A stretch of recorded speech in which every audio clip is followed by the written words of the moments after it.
following the plan to delay implementation of the Petroleum Industry Act and retain payment of petrol subsidy for 18 months, the federal government last week approved 3 trillion naira for the new subsidy regime. The Federal Executive Council approved this sum at its weekly meeting in Abuja. The 3 trillion naira now budgeted to sustain the payment of subsidy in 2022 alone amount to about 17.5% of the total of 17.126 trillion naira to in 2022 budget that was signed into law last day of 2021. Analysts fear the approved 2022 budget already has a deficit of 6.39 trillion, which is about 37% of the total figure.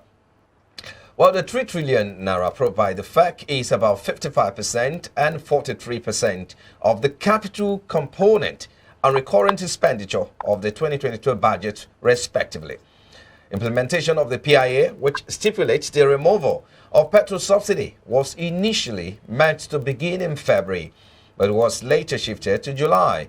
But with this outright suspension of the subsidy, what is likely to be the implication on the fiscal policy? That's where we are major on our talking point now. Mr. Akin Fatunke is public affairs analyst and chartered accountant. He joins me now via the telephone. Thank you for finding time to join us again on Business Breakfast. Always a pleasure, Frank, and good morning, Nigerians and friends of Nigeria who are listening to us. Yeah. I'm happy to be with you there. Yeah, good morning. Now, the history of fuel subsidies is traceable to, 70s. They were first introduced and all of that. You have all of that, why there should be subsidy and why there shouldn't be subsidy. But the question here now is, now at the time that the government is set to remove subsidy, is reversing its decision again on that policy. Are you surprised about this? Well, clearly, I cannot be surprised as somebody who has worked in that industry and really, respectfully speaking, very humbly speaking, you don't have to work in that industry for you to understand the politics surrounding its introduction in the first place, how we have wasted our years and our resources over the time, and now the political will to reverse. You know, there is this saying that it's easy for you to throw an object up, okay, even if it's going to be working against the force of science, of physics. It's easier for it to come down because at the end of the day, you will not be in control. Yes, of course. At one point in time, when Nigeria decided that we are going to go into a abrupt WRAPED, abrupt federalism, whereby we jettison economics and decided that we are neither going to be welfareists, we are not going to be capitalists, we are not going to be socialists. We tried all forms of things that included so-called federal character, including petrol subsidy regime, and it has a twin that is called Petroleum Equalization Fund, whereby the idea being that you want to sell yam in Kwara Namoda, where it is planted, or in Benue, and you want to sell it at the same price as you want to sell in Lagos. Of course, forgetting, that there is distance, there is nearness to production and what have you. So all that went, at one point in time, we had premium, we had super, motor spirit. You could drive into the petrol stations, decide to pay at the premium if you wish. Then Nigeria now then decided that no, that's not what we're not going to do. We're going to try and make sure we equalize.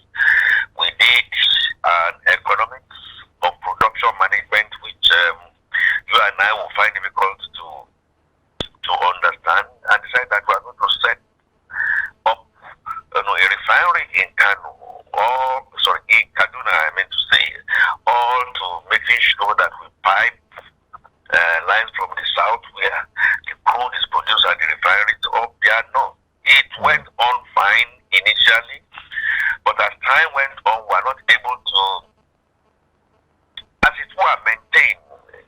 indiscipline got into it. You know, the 10%ers, like Uzogu said during the school there, came in with their portfolio, and then what did they do? They bastardized the whole thing. And one thing, if you are not able to renew, it will get otious. Otious means that it gets backward in terms of technology. And then the big boys, the cowboys will come in, and then we've lost trillions upon trillions, trillions upon trillions in dollars. Yes, that may sound like an exaggeration. Trillions upon trillions in dollars, that money has gone into wrong pockets, into wrong priorities. Here we are. Very difficult for us to now summon the political will to undo what we need. What we had enjoyed over time. What did we have to show for it? Nothing. Let me quickly come in here. Just a moment. I really want to know your stand, because some experts were disappointed because of the suspension. A lot of people were expectant that the subsidy removal shouldn't have happened. It could have gone the way the government planned it, given the fact that it's in alignment with the PIA. Give us your stand. Should the subsidy on petrol go, or is this something that we still have to hold on to?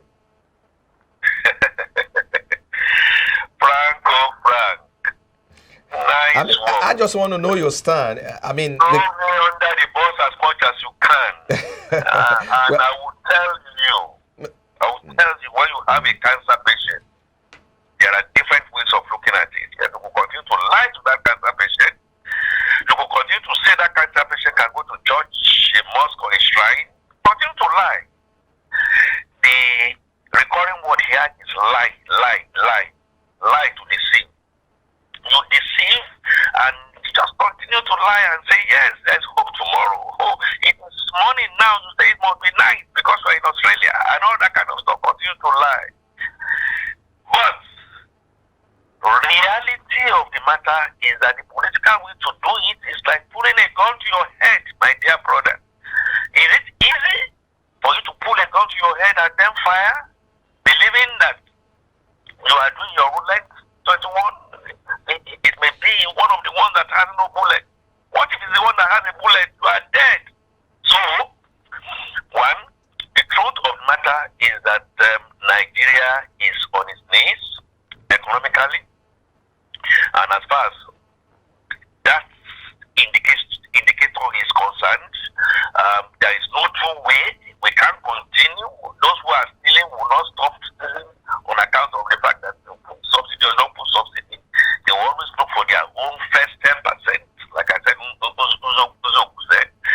Secondly, you are the medical doctor. What do? Do you go and tell this patient, go and take care of your house, go and write your will and all that kind of thing? Because that's the truth.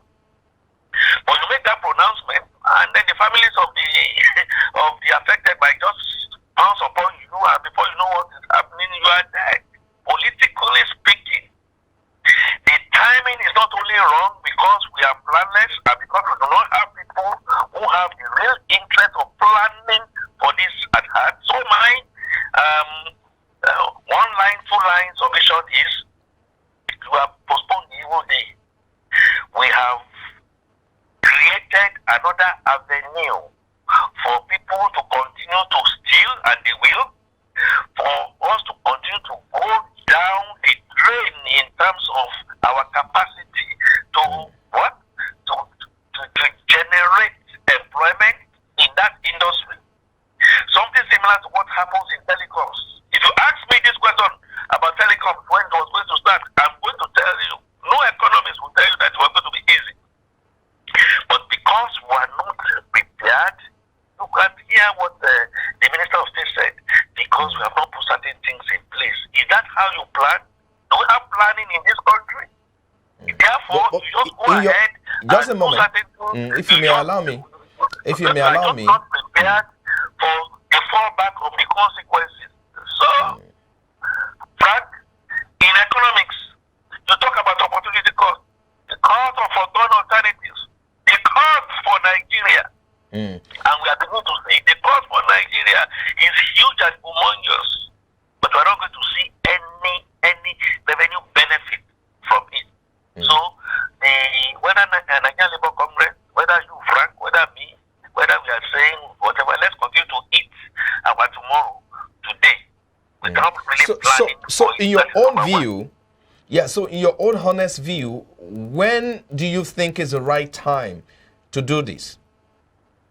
Another very difficult question. The right time was about 20 years ago. Now you get what I'm trying to tell you here. The right time was over 20 years ago, but we refused. We kept on dancing in the sun. We kept on doing palogo and deceiving ourselves, because that is the only thing that will help us to win elections, to go in back there and going to plunder the country amiss, not to be rigorous in what we needed to do. In 2012, when Jonathan wanted to develop the political will to do this, remember Ojota? Now, don't get me wrong. What is in deficit is the fact that you say to me that you have a good intention and this is what you are going to do. But I don't see in your character, I don't see in the way and manner you do. And so Nigerians are now then say, well, if we all cannot put all our hands on deck to plan for our future, and you are simply chopping your wood, let's simply chop the whole thing and chop it to the ground. Before then, when Obasanjo was leaving, remember, he put up the refineries for sale. And at the time he put the refineries for sale, I used to work in ExxonMobil. That time, the president of ExxonMobil came to Nigeria, made a proposal, President who eventually became the Secretary of State to Donald Trump, came and said, you know what, this refinery that you are talking about, yes, many of the oil majors were part of it. Again, a lot of corruption that went in there. Let's all sell it for $1. You may have forgotten. What does that say? It's indicative of the fact that that place was virtually a shell. A shell. It was So how much longer? By Yaradua. The labor complex, like I'm saying today, also now no, it's our national asset. You must not do it without a rigorous review. We lost that opportunity then. Here we are, again another opportunity for us to do, and the labor complex are all shouting and saying happy. So how much longer, Mr. Fatunke? I was going to ask you, 20 years ago, that's 2 decades gone already, and we didn't do this like you said. How much longer do you think we need to push it further? Okay, yes. Remember we had a military president in this country, the head of state. His name is Ibrahim Babangida. You know, at the height of it, when he was about leaving, he asked a question that he still wondered how it is that Nigeria is still standing on its feet. A shell. Okay, I think a shell of itself standing on its feet. 20 years ago was when we ought to have done it. Yes, the cancer patient that we are talking about, we are frauding, we are lying to ourselves. It's standing on its feet, but the more the time goes, the more the shell that we are going to get, and then the more our unborn generation will suffer. A lot of it. Now, point taken, I want us to dwell more on the fiscal policy in 2022. Most analysts fear the current 2022 budget does not have provision for fuel subsidy beyond June. And given the fact that the budget has a deficit of about 6.39 trillion, which is about 37% of the total budget figure of 17.126 trillion. So what do you think the impact will be on the fiscal policy? It's not what I think. I'm not thinking. I am telling you authoritatively, we are in dire straits. We are in trouble. We are in big T, that is called trouble. We had a budget of 17 trillion, of which you just mentioned that over 6 trillion is in deficit that we are borrowing for. Now, we are now extending by 18 months, and by the way, go and do the math. We are asking for 3 trillion to look at subsidies from the month of July downwards. Okay.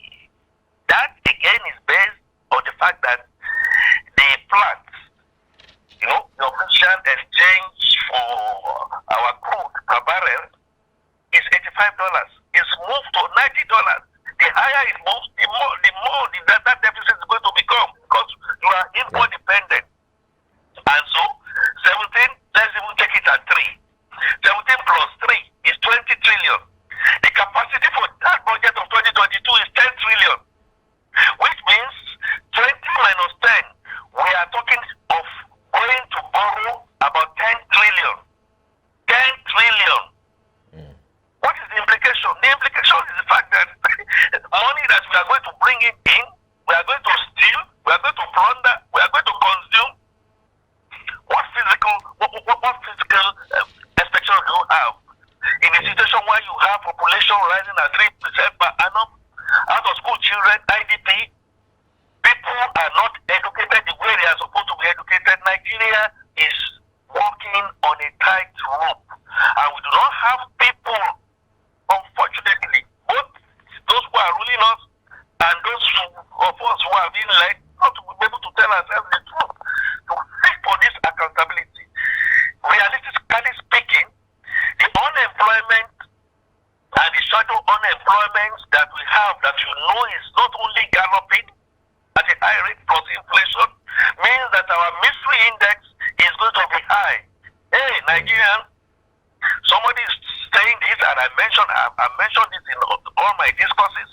Let us all go and tighten our seatbelt. And I said, they don't send us just before I allow you to go. It's going to be very hard. Nigeria is not productive. We are borrowing and borrowing because you know what is happening. I hope that those we are going through will not just come one day and just come and seize our assets. Will be carrying about a lot of some of those things. And those who are looking at us, both from the federal, from the state, from local government, from the legislators, they are all dancing in the sun as if this is the time that we all should be weeping, including Labour Congress. There is no victory in this. We have just created an avenue to continue to plunder the country in abyss. Well, that is what the education that I was given. Okay? I want my education to be very functional. That is what the education has just told me. Physically speaking, Nigeria is in dire strait. In fact, some economists will tell you that unless care is taken, we might be going down the bankrupt way. Let me ask you the final question on the show today before I let you go. If you can do this in 30 seconds, that's okay. I mean, some people say even if the subsidies are taken out, the question will be, will the government be willing to relinquish the control of prices? Because despite the provisions in the PIA, which allows for the complete deregulation of the downstream sector, now that there is no subsidy, I mean, now that the subsidy is still going to remain, how close do you think we are to the implementation of the PIA? Because the PIA made provisions that the government will not have control on prices, and some other areas, gray areas, that the PIA was supposed to take care of. Very quickly, dear Frank, yes, we're talking about 18 months. We have also lied to ourselves. You know, yes. The plant is about $90 per barrel. Do the calculation, do the math. The landing cost today, because of our inefficiency and planlessness. You know, some people will now come and be saying we should have a refinery, we should do this, we should have modular refineries. It's all again, you know, wrapped in some form of ignorance. Because you are still putting a lead on the prices and you have not allowed competition to come. This will be a continual basis. And then the Labour Congress will not then come. No. Whatever. At the end of the day, at the end of their channel, they either become governors somewhere or they become whatever it is, and then we are left on our own. When do I think the PIA implementation is going to happen? I pity. Hopefully, we are going to have an election in 2023. I pity who is going to be the president of Nigeria in 2023. I sincerely pity. Because we are being given a coffin that we are not being asked to raise up. Not to raise that up, to raise people will come in, and if they are not really ready to really live by example and character, they will also shift it forward. And before you know what is happening, all the things that we are talking about, Nigeria being going on your own, federalism, must come, Nigeria must be made to produce, and the fact that the physical will, as in said, yes, please quote me on this, my last word on this. When President Muhammad Buhari came, I was in the oil and gas industry. And at the time when Mrs. Okonjo-Iweala was the coordinating minister for the previous regime, we gave him a paper and we told him, this is the time to begin to do things now. You know the response he gave us? You all know it. That no, I don't believe us. Okay. All of you are. Okay, let's try to wrap it up now. And that was not taken. If whoever is going to come into government will be frank enough, to say enough, we must stop this bleeding and we must do the right thing. And I'm going to start by example. What I take from the state, my environment, the legislators, and people begin to now then see that they say, yes, I'm leading by example. And then leaders will be able to now get to our promised land. It's I don't see the